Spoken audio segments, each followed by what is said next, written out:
మనుషుల సహాయం గురించి దేవుని వాక్యంలో ఏం రాయబడిందంటే 60వ కీర్తన 11వ వచనం.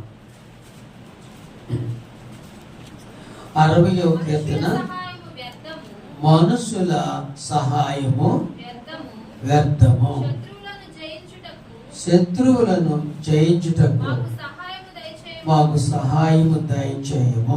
చాలు. మనుషుల సహాయం ఏంటంట?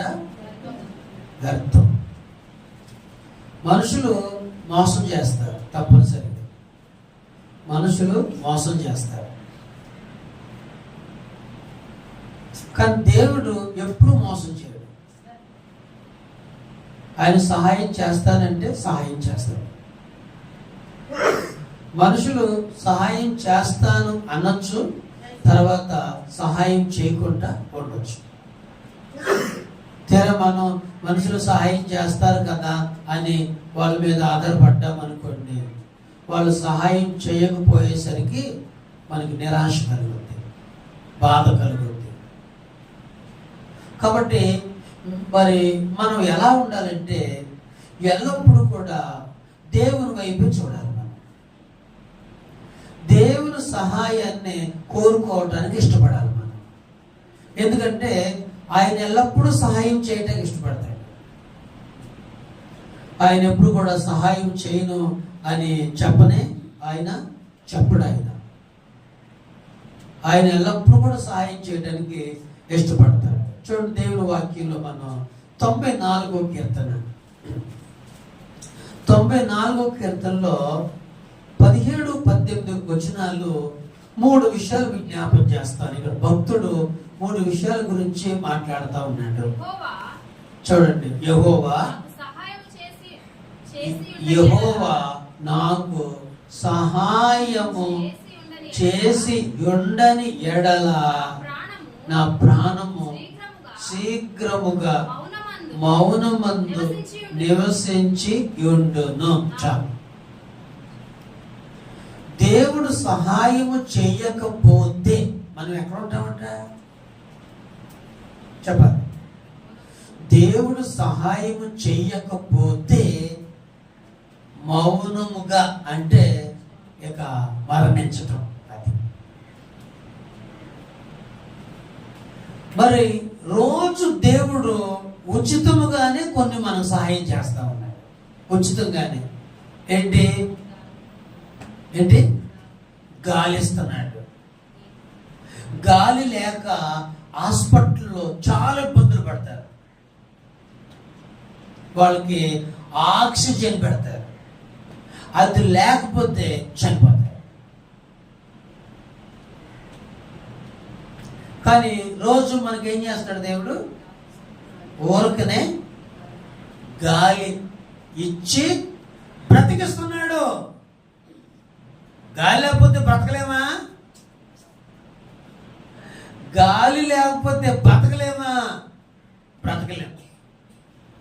మరి ఎక్కడ కొనుక్కుంటున్నాం గాలిని? గాలి ఎక్కడ కొనుక్కుంటున్నాం మనం? ఏ కొట్టులో కొనుక్కుంటున్నాం గాలిని?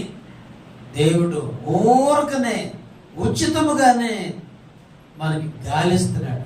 ఊపిరి మనం పీల్చుకుంటున్నాం. అందుకని ఇక్కడ భక్తుడు అన్నాడు, యెహోవా నాకు సహాయము చేసి ఉండని ఎడల నేను మౌనం అయిపోతాను. మౌనం అయిపోతాను అంటే మృతుల లోకంలోనికి వెళ్ళిపోతాము. రెండో మాట అక్కడ ఏముందంటే 18వ వచనంలో, నా కాలు జారెనని నేను అనుకొనగా యెహోవా నీ కృప నన్ను బలపరచుచున్నది. అది అంటే ఎక్కడైనా మన కాలు జారకుండా ఉంటున్నామంటే ఆయన బలపరుస్తున్నాడు. మరి కాళ్ళు జారి కాళ్ళు ఎగ్గొట్టుకున్న వాళ్ళు లేరా? ఉన్నారు. మరి వాళ్ళకి సహాయం చేయలేదా దేవుడు?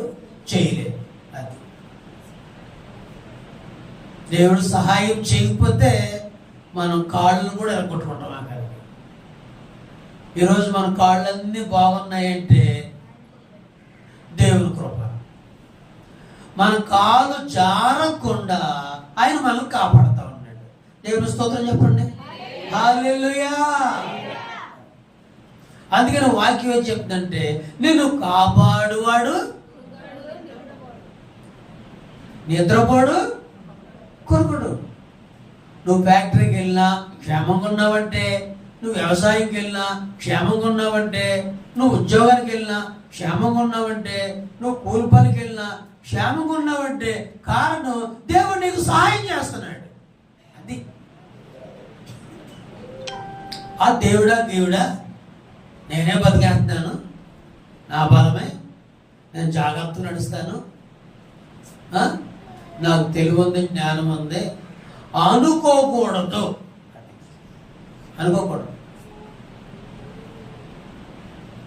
దేవుడి సహాయం వలన నేను రోజు బ్రతుకుతున్నాను. నేను దేవుని సహాయం వలన కాలు జారకుండా ఉండగలుగుతున్నాను. నేను దేవుని సహాయం వలన అపాయంలో పడకుండా ఉంటున్నాను. నేను దేవుని సహాయం వలన నేను ప్రమాదాల్లో పడకుండా ఉంటున్నాను. ఒకవేళ దేవుడు సహాయం చేయకపోతే ఎక్కడ పడిపోతామో, ఎటువంటి ప్రమాదాల్లో పడిపోతామో, ఎలాంటి అపాయంలో పడిపోతామో, ఎలాంటి చిక్కుల్లో పడిపోతామో మనకు అర్థం కాదు. ఈరోజు మనం క్షేమంగా ఉన్నామంటే కారణం దేవుని సహాయము వలన.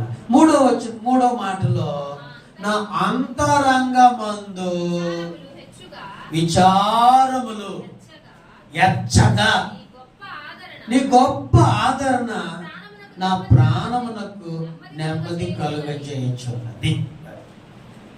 మూడో సహాయం ఏంటంటే, మన అంతరంగంలో, మన హృదయాల్లో కొన్ని బాధలు, కొన్ని విచారాలు, కొన్ని విసుగులు, కొన్ని చిరాకులు కలుగుతూ ఉంటుంటాయి. ఆ చిరాకులు, ఆ కోపాలు అవి ఉన్నాయనుకోండి, మనుషులు ఏం చేస్తారు? దుఃఖపడుతూ ఏడుతో మూలను కూర్చుంటారు. ఎవరితో మాట్లాడకుండా మౌనంగా ఓ మూలన కూర్చుంటా ఉంటారు. దుఃఖం ఎక్కువైతే, బాధ ఎక్కువైతే, కష్టం ఎక్కువైతే, వేదన ఎక్కువైతే, శోధన ఎక్కువైతే ఏ తీర్మానం చేసుకుంటారు మనుషులు? ఇక నేను చనిపోతే మంచిది, ఈ బాధలు నేను భరించలేకపోతున్నాను, ఈ కష్టం భరించలేకపోతున్నాను, నేను ఉండలేను ఇక అని మనుషులు ఏం చేస్తున్నారు? మరణానికి తను తాను అప్పగించుకుంటున్నారు. కానీ ఇక్కడ భక్తుడు ఏమంటున్నాడు? నా హృదయమందు విచారములు ఎచ్చగా నీ గొప్ప ఆదరణ నా ప్రాణమునకు నెమ్మది కలుగు చేయుచున్నది. అంటే దేవుడు ఏం చేస్తున్నాడు? మనకి నెమ్మదిస్తున్నాడు, నిద్రనిస్తున్నాడు, ఆకలిస్తున్నాడు, సంతోషం ఇస్తున్నాడు, శాంతినిస్తున్నాడు, తింటకు సాయం చేస్తున్నాడు, నిద్రపోవటకు సాయం చేస్తున్నాడు, హ్యాపీగా ఉండటకు సాయం చేస్తున్నాడు. కాబట్టి మనం ఉండగలిగాం. ఒకవేళ ఆయన కనుక నెమ్మది కనుక, సమాధానం కనుక, శాంతి కనుక మనకి ఇవ్వకపోతే మన హృదయంలో కలిగే అనేకమైన బాధలు, విచారములు, దుఃఖములు మనల్ని ఏం చేస్తాయంటే మరణానికి నడిపిస్తాయి. 3 రకాలుగా దేవుడు మనకు సహాయం చేస్తా ఉన్నాడు. ఒకటేంటి, మనము మృతులలోనికి వెళ్ళకుండా సహాయం చేస్తున్నాడు. రెండోది, మన కాలు జారకుండా ఉండేటట్టు సహాయం చేస్తున్నాడు. మూడోది, మన హృదయాల్లో విచారాలు పెరిగిపోతున్నప్పుడు ఆ విచారాల్లో మనం కృంగిపోకుండా నెమ్మదించి, సమాధానం ఇచ్చి మనం సంతోషంగా ఉండడానికి సహాయం చేస్తా ఉన్నాడు. హల్లెలూయా, హల్లెలూయా. 28వ కీర్తన 7వ వచనంలో మనం చదువుకుంటే ఇక్కడ భక్తుడు మరొక మాట జ్ఞాపకం చేస్తున్నాడు. 28:7 యెహోవా నా ఆశ్రయము. అమ్మా వినండి.